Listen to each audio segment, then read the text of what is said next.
The ballroom glowed the way a memory does, soft around the edges, forgiving in the middle. A pianist kept the room breathing in slow, even phrases, while candlelight skipped across glassware and white orchids trailed like lace. I stood with a champagne flute I hadn't tasted, watching a giant screen wait for its cue like a closed curtain. Evan squeezed my hand, too warm, too confident, and offered the kind of smile you practice in mirrors. Across the room, Leia turned under the chandelier, the silk at her shoulders catching every bit of light like it belonged to her. Mason lingered near the exit like a man who had already made peace with a hard truth. I took the microphone, and the crowd hushed the way they do when they think they're about to hear a love story. They were in a way just not the kind anyone dresses up for. Before I go on, tell me where you're listening from in the comments. And if stories where the truth wins have a place in your night tap, like and subscribe so you don't miss the rest, because this is how a quiet woman chooses justice. My name is Taylor, and until that night, I would have told you my life in a string of small, steady comforts. A craftsman house on a tree-lined street in East Nashville, a porch that smelled like rain, and a job that let me hold children's futures in my careful hands. I grew up in a home where we did not mistake kindness for weakness. My mother taught me that calm is a tool you use on days when people try to take your voice. Evan and I had been married 6 years together for 9, and we did the little things that make two people feel like teammates.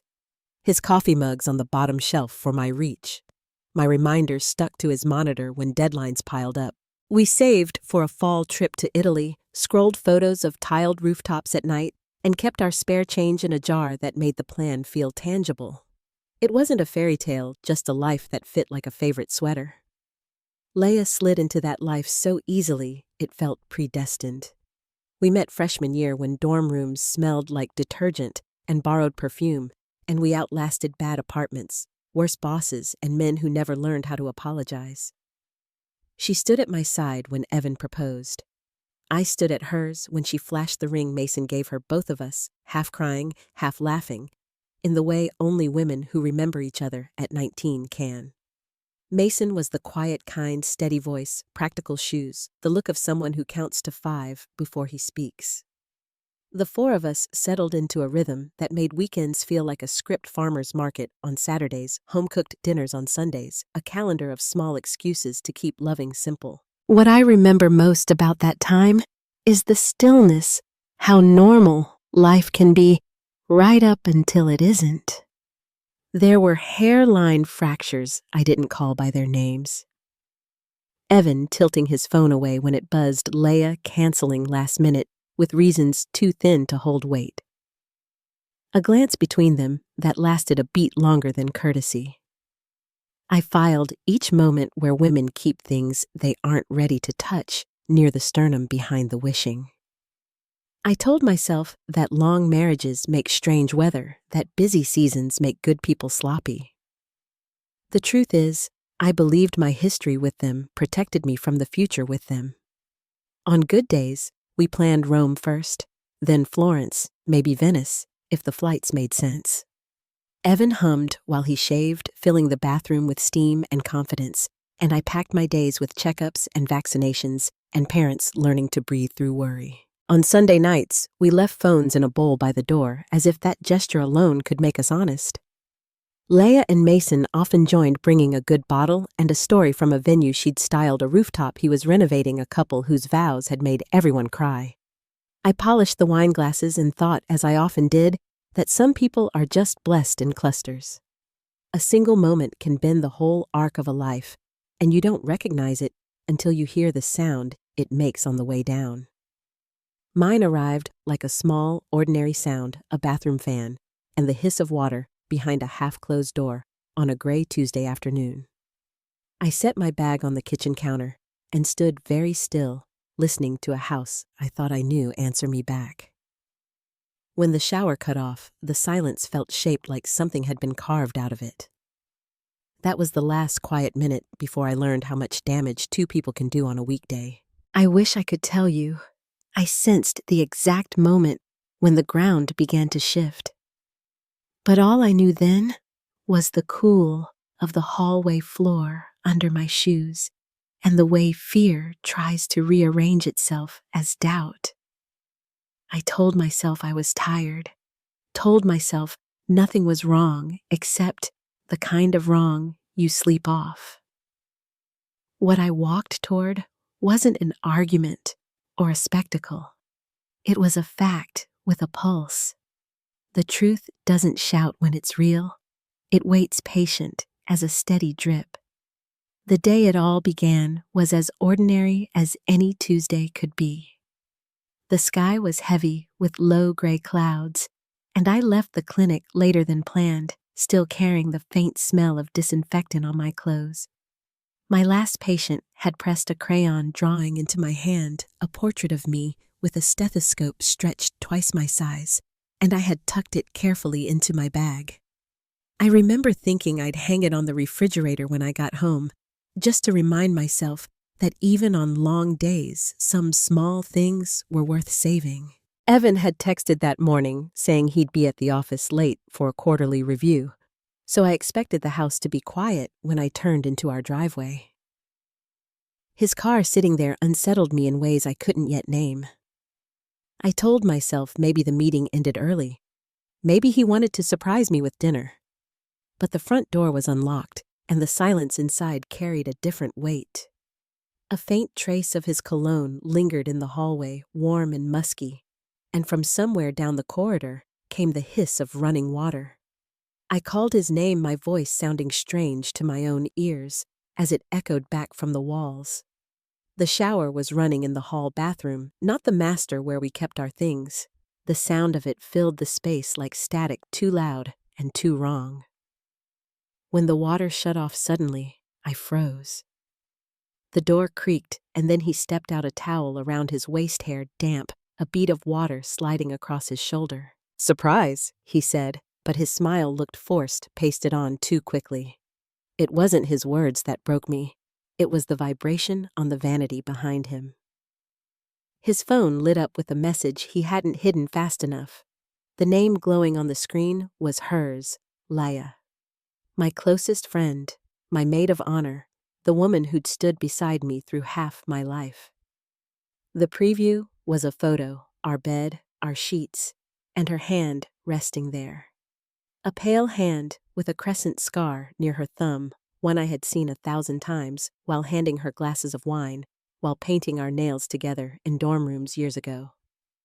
Unmistakable. He moved too quickly, reaching for the phone, but it clattered to the tile and slid to my feet. My hand was steady as I picked it up, but inside it felt like something sharp had lodged beneath my ribs. He stammered, "I can explain," and it almost made me laugh. "There isn't an explanation for a hand in your marriage bed." My voice was even when I asked, "Who else knows?" He answered too quickly. "No one," and I saw it. The blink. I had learned to count over the years. 1, 2, 3, 4. Always 4 when he lied. That was when I realized this wasn't an accident. Mistakes don't arrive with patterns. Patterns are made by choice. His face showed not shame, but irritation, as if I'd caught him at something inconvenient. I walked past him, set the phone on the counter, and washed my hands like they were sticky. My wedding ring caught on the towel, digging into my skin, until it stung, as if asking whether I still belonged where I was standing. He hovered in the doorway, repeating himself. "It's nothing, Taylor. It doesn't mean anything." But there it was, proof that it meant everything. I didn't cry that night. I didn't scream or demand answers because I already knew what the answers would be. Leia would have her script ready, a drunken mistake, a weak moment, words rehearsed for sympathy. Evan would add to it, reshaping each lie until even he believed it. I thought, instead of the small boy who'd handed me his crayon drawing earlier, of how trust looks simple until it's broken. That picture was already hanging on my refrigerator, its bright colors almost defiant against the dark knowledge that now sat between us. We ate dinner at the same table, though I hardly tasted the food. I sat beside him on the couch, afterward body language, loose voice, light enough to convince him the storm had passed. He relaxed into it, relieved, believing I had chosen to look away. But I wasn't forgiving him. I was studying him. Every gesture, every pause, every unguarded habit. I mapped his routines as carefully as I charted a patient's recovery, noting where he faltered, where the seams showed. He went to bed early, his breathing steady beside me, while I lay awake staring at the ceiling. The next morning, I woke with a clarity that felt colder than grief. I made coffee the way I always did, listening to the sound of him humming at the sink, pretending the world hadn't shifted. My phone sat on the counter, the crayon drawing still held by a magnet behind it, and I knew who I needed to call. Not my sister, not my mother, not even one of my colleagues. There was only one other person who deserved to know the truth. Leia's fiancé, Mason. My fingers hovered over the screen before I typed 3 words. "We need coffee." His reply came almost instantly. "Name the place." I wrote back, "Barista Parlor." 10 a.m. By the time I parked outside the cafe, my decision had hardened into something unshakable. I wasn't going to let them sweep this away with apologies. I wasn't going to play the role of the quiet, wounded wife. I was going to make them remember what they had done, and Mason, he was the only one who could stand beside me when the time came. Inside, the smell of roasted beans filled the air, and sunlight cut a sharp line across the wooden tables. Mason was waiting in the back corner, posture casual, but eyes alert, as though he'd been expecting this moment all along. I slid into the seat opposite him and placed my phone on the table, the image still unopened, but undeniable. He studied it with a measured inhale, not shock, but confirmation. "How long?" he asked quietly. "Long enough to have a routine," I said. He nodded once, the muscle in his jaw tightening, and then he looked directly at me. "Then this isn't about confronting them," he said. "This is about ending them." I met his gaze, my voice steady. "I want them to lose something they can't get back, and I want it to fit the crime."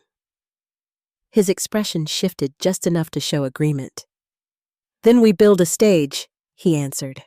The plan wasn't yet formed, but the spark had caught. We sat there in silence for a while, 2 people tethered, not by love, but by betrayal, already beginning to imagine the performance that would strip everything bare. When I walked out of that cafe, the air felt sharper, as if the city itself knew what we were about to do. Mason and I weren't friends, not in the way couples usually mix, but in that moment, we became something more dangerous. Partners in ruin. The thought didn't scare me. It steadied me. I wasn't going to cry into a pillow or wait for them to decide when the story was finished. I was going to write the ending myself. And as I turned the key in my car, the weight of what I carried shifted from sorrow to resolve. The first crack had opened wide, and the pieces were already moving into place. What came next would not be loud or messy. It would be quiet, deliberate, and unforgettable. That was the morning I understood the difference between discovering betrayal and choosing what to do with it. And as I drove away from that cafe, I knew the life Evan and Leia thought they had built was already beginning to collapse. The only question left was how precise we could be in bringing it down. That night, after meeting Mason, I slipped back into my routine as if nothing had changed. Evan was already home pouring wine and acting like the version of himself I once trusted without question. He set the glasses on the counter and offered bright lilies, the kind of flowers he'd never bought me before.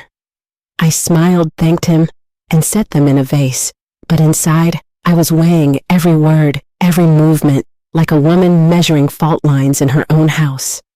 I listened as he talked about our Italy trip again, his voice lighter, more hopeful, as though he could speak the fracture out of existence.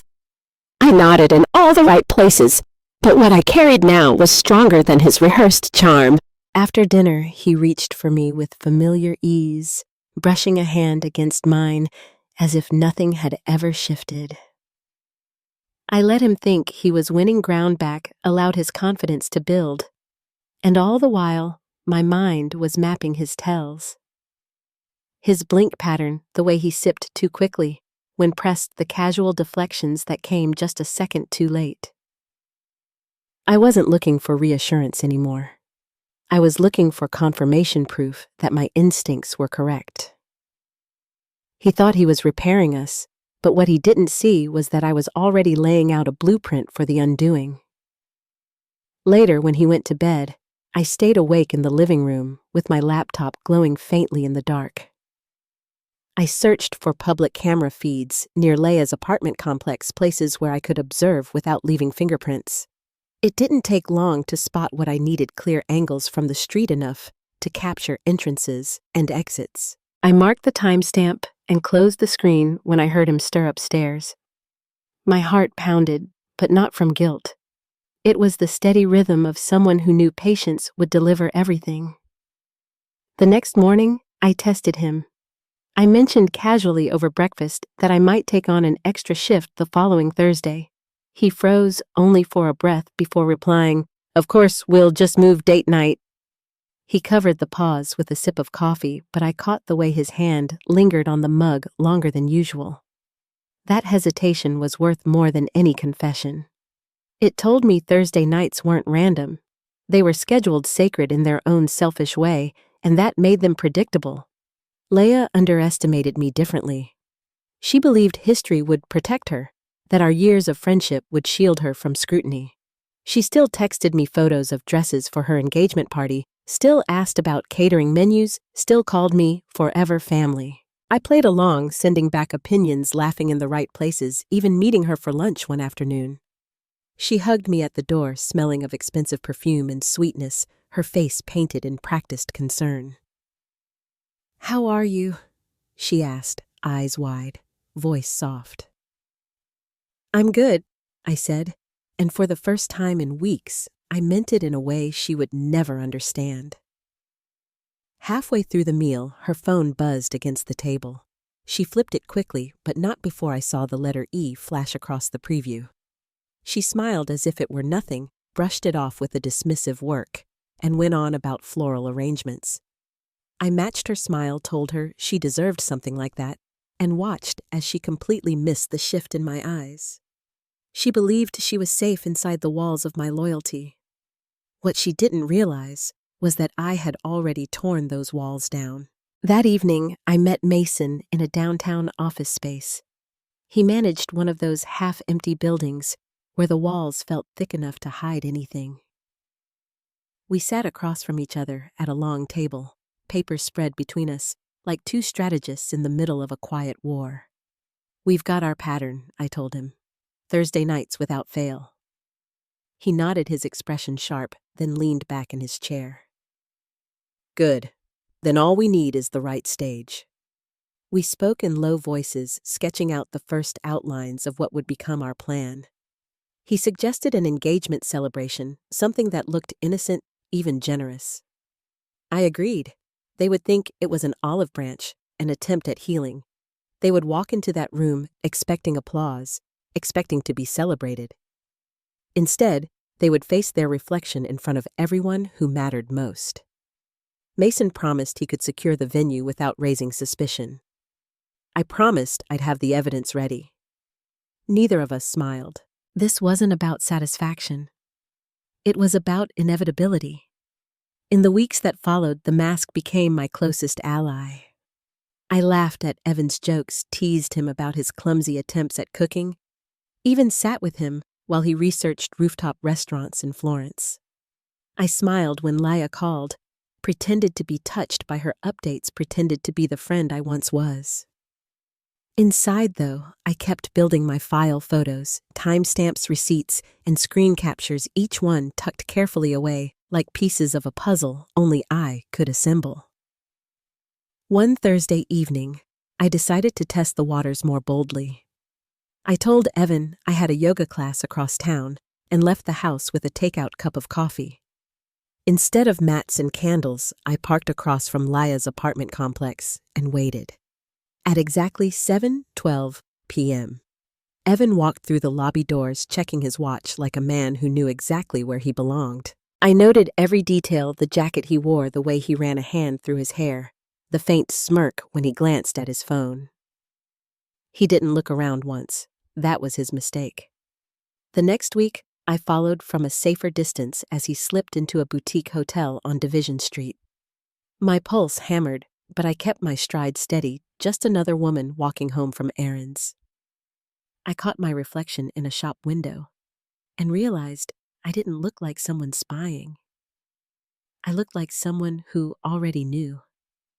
That image gave me strength. The power of knowing was sharper than any confrontation could ever be. At home, he was lighter on those days, humming, offering me wine, making gestures that would have once melted me. I matched him with ease, slipping into the role of the forgiving wife, while inside I was counting down. Every lie he told was another brick in the foundation of what I was building. Every Thursday night was another nail in the coffin of his illusion. The grief was still there, though buried beneath the precision. Some nights, when the house was quiet and I stared at the refrigerator with that crayon drawing still pinned in place, the ache came back. Not for him, not for Leia, but for the version of myself who had believed without hesitation. For the mornings when I thought love was permanent, for the weekends that felt safe. I mourned that woman in silence. She was gone, and in her place was someone harder, sharper, quieter. Mason and I continued to meet in secret, our conversations shifting from discovery to construction. He arranged for discreet technicians who wouldn't ask questions, men who cared more about cash than curiosity. I handed him my growing folder of evidence, each page a layer they couldn't explain away. We tested our timing, rehearsed our roles, and with every passing day, I felt the weight of sorrow turn into something else entirely. Not joy, not vengeance, but certainty. Evan and Leia thought they had stolen something from me, my trust, my dignity, my history. What they didn't understand was that by underestimating me, they had given me the one thing they couldn't take back: time to prepare. And as the days turned into weeks, I began to realize that the silence I carried wasn't weakness. It was my weapon. The weeks of quiet watching had worn me thin, but they had also carved out a new kind of steadiness in me. I no longer doubted what I had seen. I no longer wondered if maybe I had imagined something that wasn't there. The pattern was too consistent, their routine too polished to be coincidence. Each Thursday, Evan left home with the same line about late meetings, the same easy smile, and I had the footage to match. I didn't need his confession. I had the truth in my own hands, and that changed everything. One evening, Mason and I met in a conference room he kept empty in one of his developments downtown. The place smelled faintly of drywall dust, the kind of unfinished scent that clings to new construction. He set 2 coffees on the table and opened a folder. Inside were calendar pages printed in black and white with Thursday evenings neatly blocked out. "We can use this," he said, his voice low but certain. I slid my phone across to him, showing the still frames I'd captured Evan walking into Leia's apartment building, his hand brushing against her back as though it belonged there. Mason nodded once. We didn't have to speak the rest aloud. The stage was forming. He suggested the Hermitage, a hotel he often used for corporate gatherings. A private ballroom could be rented under the pretense of a celebration. An engagement party, he said, looking up at me. For them, hosted by us.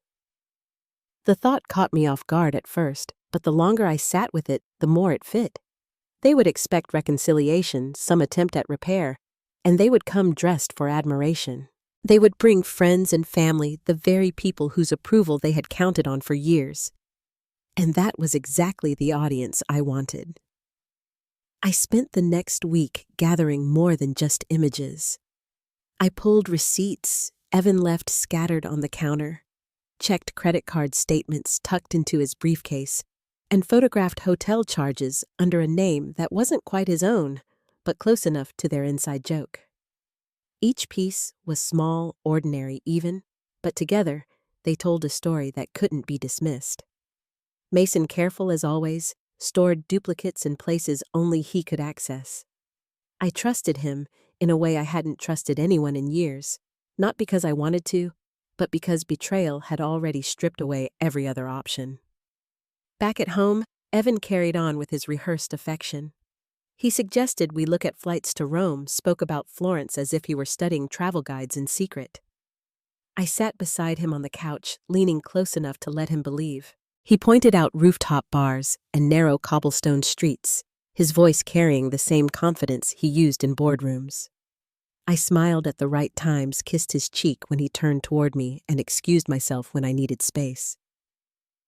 What he didn't know was that I left the room not to breathe, but to check emails from Mason.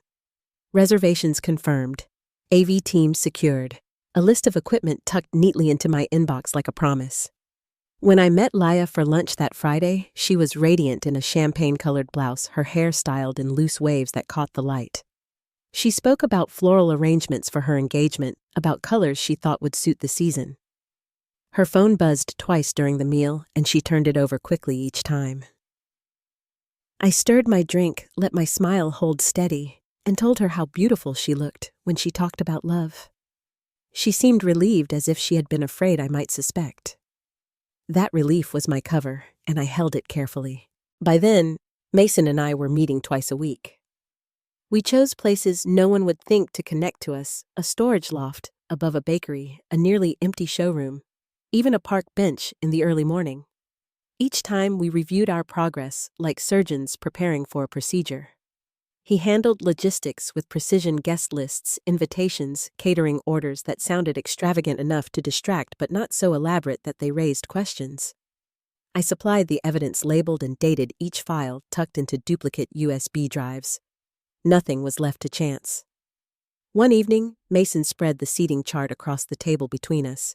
He marked where Laya's parents would sit, where Evan's boss and colleagues would be, where friends from their inner circle would have the clearest view of the screen. The point, he said quietly, is not just exposure. It's permanence. We want them to understand there's no path back. I nodded, pressing my hand flat against the paper. It was the first time I realized how calm I felt in the middle of all this.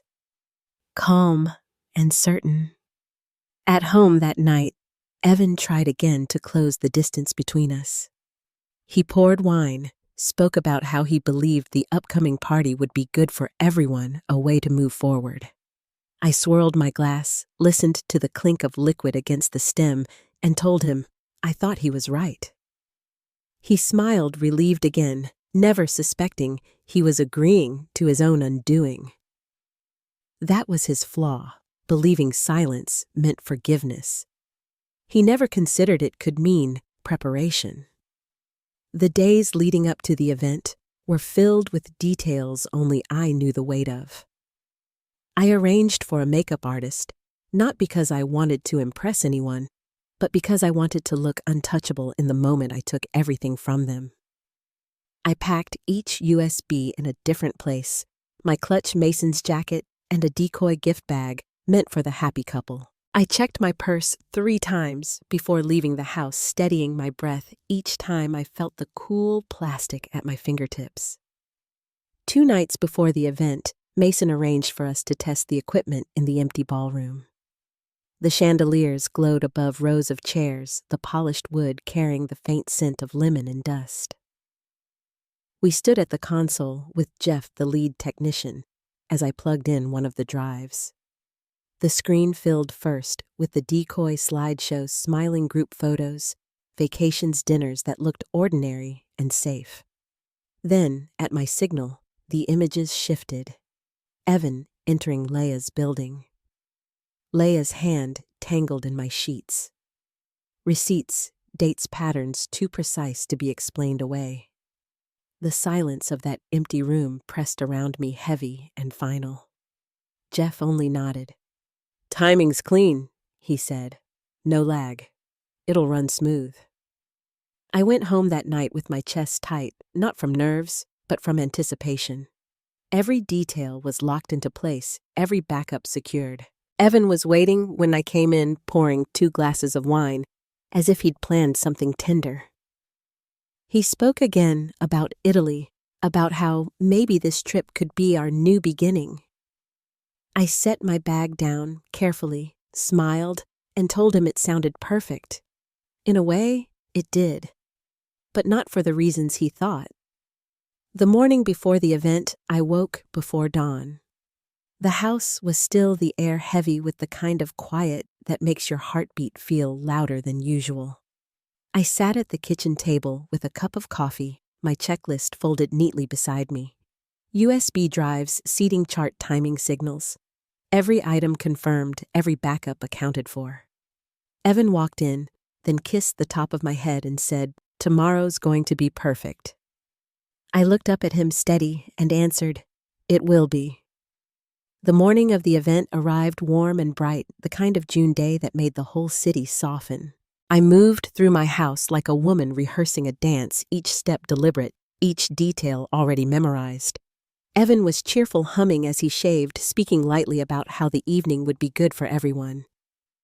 He kissed me on the cheek, oblivious to the weight I carried in my purse, a folded seating chart, a backup USB drive tucked beneath the lining, and a signal card marked with times.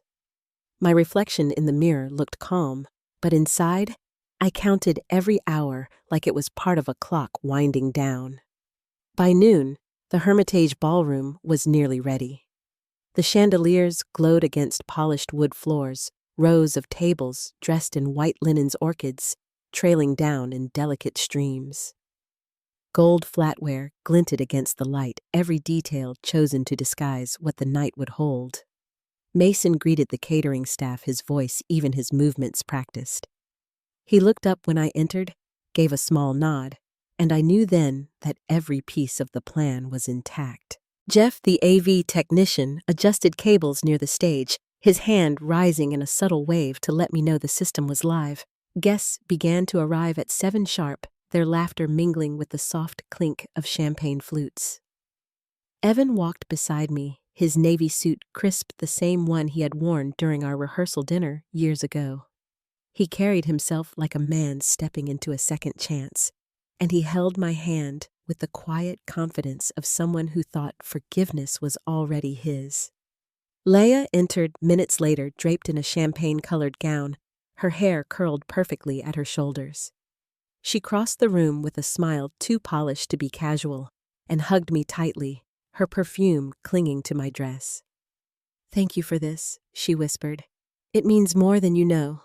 I smiled back, just enough, the words sitting heavy in my chest. The room filled quickly, a mix of family, friends, and colleagues. Mason moved among them with quiet precision, greeting each person, ensuring that those whose opinions carried weight were seated in the best positions to view the screen. Leia's parents found their place near the front, Evan's boss, not far behind colleagues clustered in small groups along the center tables. The hum of conversation rose and fell, softening only when the lights dimmed. Evan leaned closer, squeezed my hand once, and whispered, "We've made it back." His voice carried such certainty that for one moment I almost felt the echo of who we had been. But the screen behind me reminded me why I was here. I stepped onto the stage, the microphone cool in my hand, the chatter fading until the room was still. Tonight is about love, loyalty, and the people who make us who we are. I began, my voice steady, my gaze sweeping the room. The first slides filled the screen, smiling photographs from dinners, vacations, celebrations, faces familiar to everyone seated there. The room softened, laughter rippling at familiar memories, the atmosphere warm and trusting. I gave a small signal to Jeff. The screen went black, and the next image appeared. A sharp gasp broke the silence. It was a photograph of Leia's hand tangled in my sheets, the scar near her thumb plain for anyone to see. More images followed in sequence, Evan entering her apartment complex, the timestamp burning in the corner. Another frame, both of them walking into the boutique hotel on Division Street. His hand pressed against the small of her back. The room shifted murmurs, breaking into stunned whispers, the scrape of chairs as people leaned closer to see. Evan's grip on my hand turned rigid. "Taylor," he muttered under his breath, "stop this." I pulled away gently, my eyes never leaving the crowd. "I thought you should see what loyalty looks like to some people," I said, the microphone catching my words in a voice calmer than I felt. Leia's face drained of color, her eyes darting across the room as if searching for an escape. Mason stepped easily into her path, a fresh glass of champagne in hand.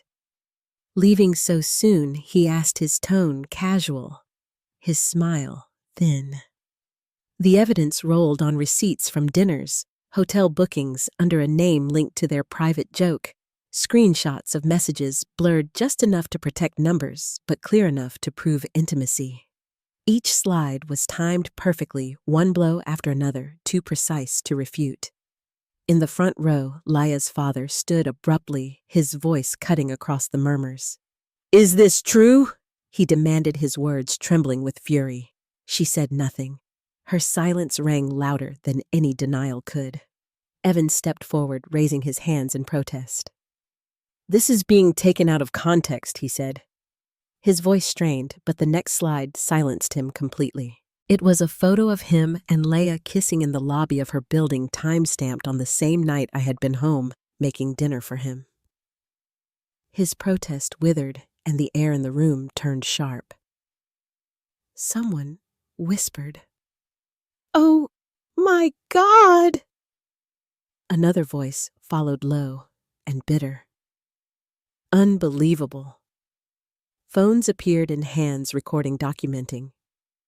The final slide lingered longer than the rest, a split screen of two calendars, his and hers, both with Thursdays blocked out, marked with identical private codes. The pattern was undeniable, the lie too deep to unravel. Then the lights returned, and the room filled with the restless murmur of people digesting what they had seen. Some stood to leave, others shook their heads, conversations breaking into clusters of disbelief. I turned toward Evan, my voice low enough only for him. "You told me no one knew. Now everyone does." His face was ashen, his confidence shattered. As guests filed out, Mason's team moved quickly, handing discreet envelopes to select individuals. Evan's boss received one, Leia's employer, another. Investors tucked theirs away with stern faces. Inside each was a dossier of the same evidence, printed and bound, impossible to deny. By the time Evan stepped outside into the humid Nashville night, 3 missed calls lit up his phone. Leia's buzzed endlessly in her clutch messages from colleagues, friends, and family already circling. At the curb, Evan caught up to me, his voice sharp. "You've destroyed us." I turned to him, my expression even. "No. You destroyed yourself. I just made sure no one could pretend otherwise." Leia emerged behind him, her eyes red but her jaw clenched as though she wanted to bargain. I didn't give her the chance. I raised my voice just enough for those still nearby to hear. "Check your phones." Notifications pinged across the crowd as people opened an email I had scheduled hours earlier. A video appeared, a security feed of Evan and Leia leaving her apartment, time-stamped 2 hours before my bridal shower. The crowd erupted in disbelief, some swearing, some laughing bitterly, others shaking their heads. Leia's father turned away without a word. Evan's shoulders sagged, the last of his bravado gone. I stepped into the waiting car. Mason had arranged the door, closing softly behind me. Through the glass, I watched the two of them standing side by side, no longer lovers hiding in shadows, but liars exposed in the harshest light. They looked smaller than I had ever seen them. By morning, the storm had already begun to spread. I woke to a phone that wouldn't stop vibrating messages from friends, screenshots from coworkers, and links to posts that were multiplying across every platform. The video from the ballroom had traveled faster than I could have imagined, passed from hand to hand until it seemed the entire city had seen it. The captions varied, some cruel, some matter-of-fact, but all of them pointed to the same truth. There was no undoing what had been revealed. Evan wasn't in our bed when I came downstairs, but his car was still in the driveway. The guest room door stood ajar. The sheets twisted the air inside, carrying the faint trace of his cologne. On the kitchen counter sat his phone, buzzing every few seconds with incoming calls. His boss's name flashed more than once, followed by numbers I didn't recognize, and then messages from his sister. I didn't touch it. Some punishments worked best without interference, and I wanted him to face every unanswered call for what it was. Mason called around noon. His voice was calm, but there was a note of satisfaction that matched the weight in my chest. "It started," he said simply. "Evan's been pulled off his biggest account. His boss sent out a memo about personal conduct, and it's already circulating internally." He paused before continuing. "And Leia, she's been placed on leave. Clients are calling it a public relations nightmare." I closed my eyes, letting the words settle. It wasn't joy I felt, but the certainty of a balance being restored. That afternoon, I walked into the clinic as if it were any other day. My colleagues greeted me warmly, some with looks that lingered just a moment longer than usual. No one asked directly, but I could sense they already knew. The beauty of precision was that I hadn't needed to defend myself. The evidence had spoken on its own, and now the story was telling itself without me lifting another finger. I moved from room to room with steady hands, checking heartbeats, adjusting medications, listening to parents breathe out their fears. The world had tilted in one part of my life, but in another, I was exactly who I had always been. By evening, the ripples had widened. Leia's father announced publicly that the engagement was off, his voice, measured but firm, when he made the statement. Avon's business partner issued a notice that access to company accounts had been suspended pending review. Their lives, once carefully arranged, were beginning to unravel thread by thread. I slept soundly that night, deeper than I had in weeks, the silence of the house no longer heavy, but freeing.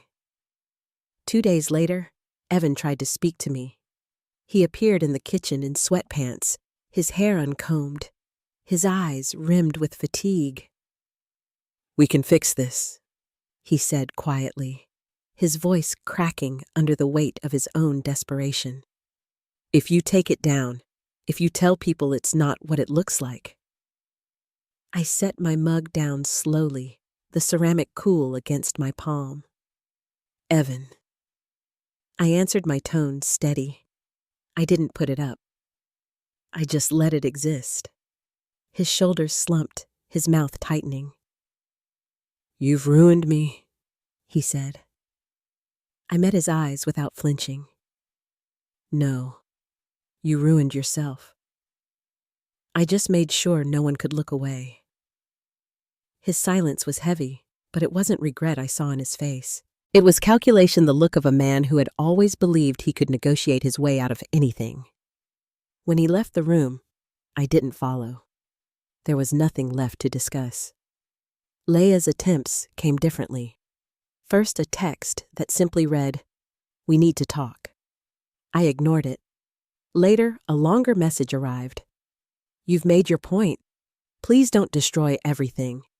I stared at the screen, the words almost laughable in their self-pity.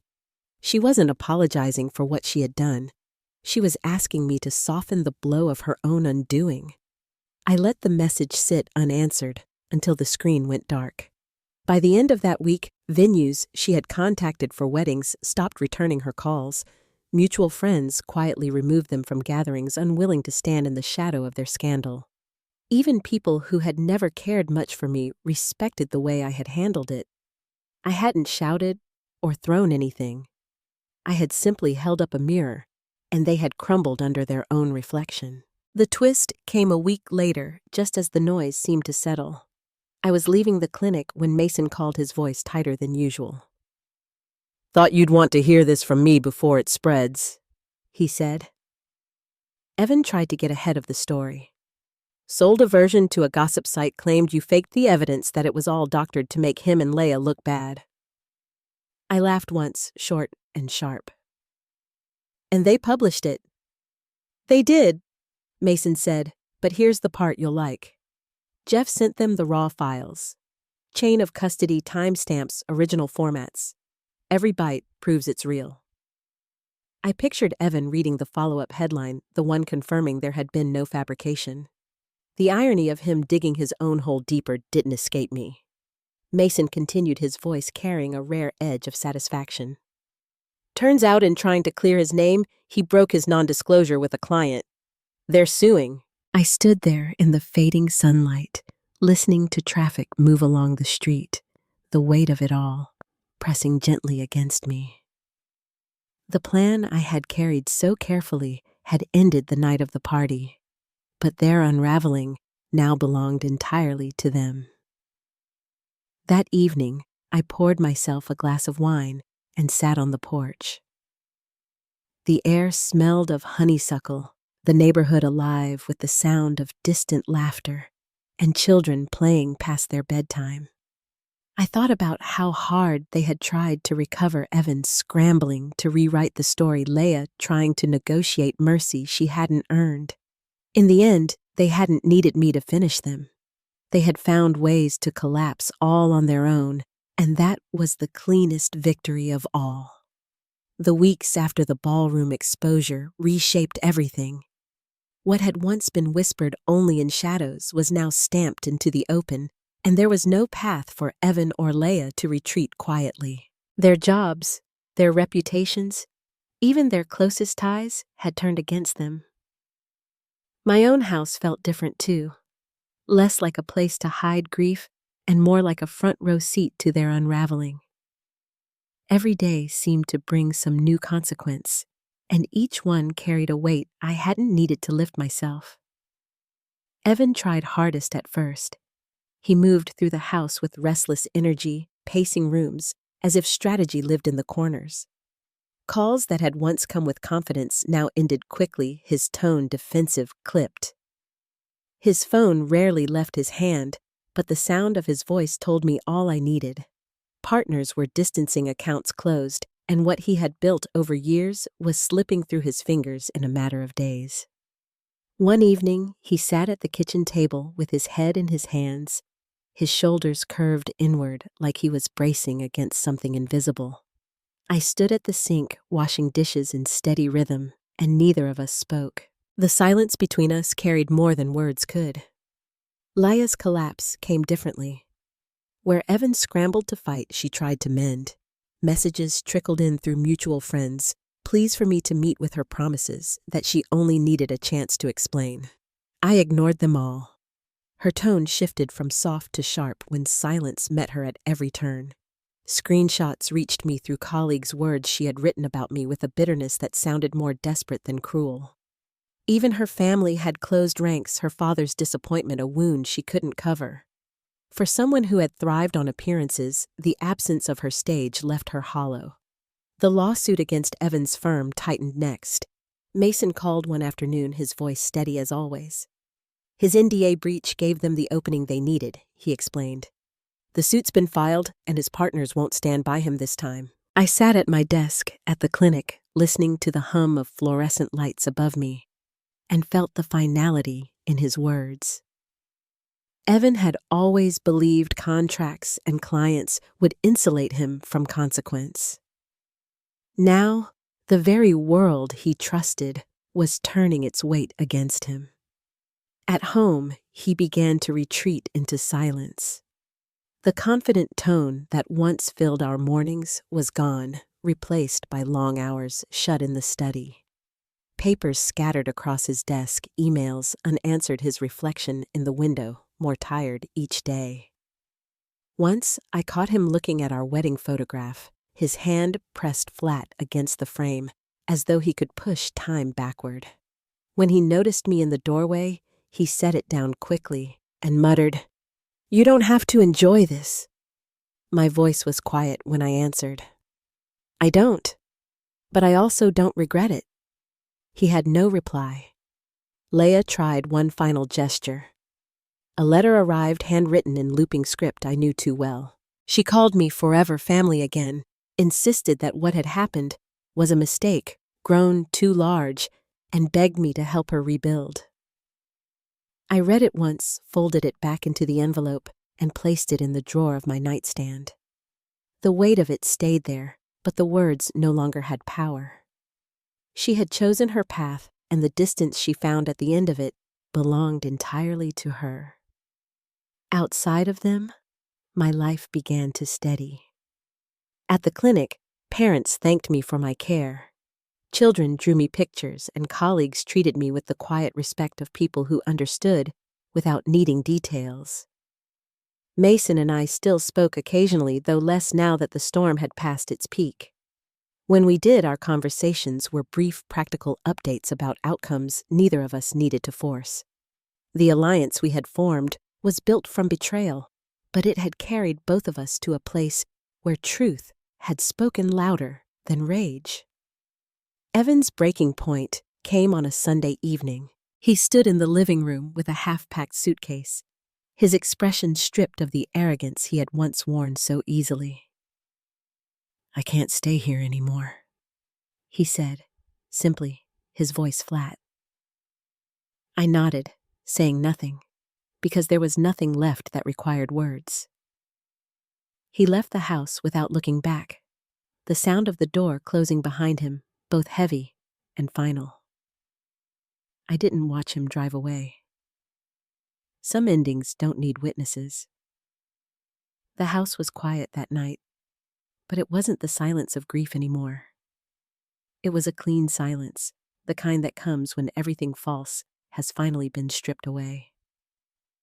I sat on the porch with a blanket wrapped around my shoulders, the air smelling faintly of cut grass and summer rain.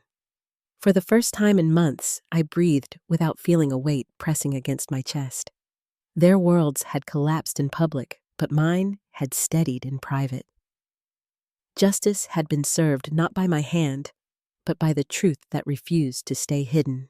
When Evan walked out with his suitcase, I didn't feel triumph or even anger. What filled the house that evening was a kind of stillness I hadn't known in months, a silence free of secrets. The porch light flickered against the fading dusk, and I sat there listening to the crickets rise in the grass, knowing that chapter had finally closed. I didn't need to watch where he went. Some departures are best left unseen. Leia never came back into my life, though I heard pieces of her story through others. She left her job, moved away quietly, and faded from the circles we once shared. For someone who thrived on being seen, that silence was its own punishment. Mason, who had stood steady through the worst of it, found his own way forward. He didn't need revenge anymore. He needed space to rebuild. We parted as allies, not friends in the usual sense, but as two people who had carried one another across a fire and walked out on the other side. As for me, life began to steady in ways I hadn't expected. At the clinic, I returned to the rhythm of my work, listening to worried parents, kneeling to speak eye to eye with children, feeling the pulse of something simple and good. My colleagues treated me with quiet respect, not pity, and that distinction mattered. Home felt different, lighter, and when I looked at the crayon drawing still pinned to the refrigerator, it no longer reminded me of loss. It reminded me of endurance, of the trust I still had to offer to those who deserved it. There were moments of grief, yes, nights when I lay awake wondering how people I had loved so deeply could have chosen deception over loyalty. But grief softened with time, and what remained was clarity. Evan and Leia had destroyed themselves through choices made in secret, believing no one would ever see. My role was simply to bring light into the places they thought would stay dark. Justice didn't come from shouting or breaking things. It came from precision, from truth, and from refusing to look away when the evidence was in my hands. The lesson I carried wasn't about revenge. It was about dignity. I learned that silence is not weakness, that patience can be sharper than anger, and that when someone shows you who they are, it is not your duty to protect their mask. We cannot stop betrayal from touching our lives, but we can decide what we will do with it.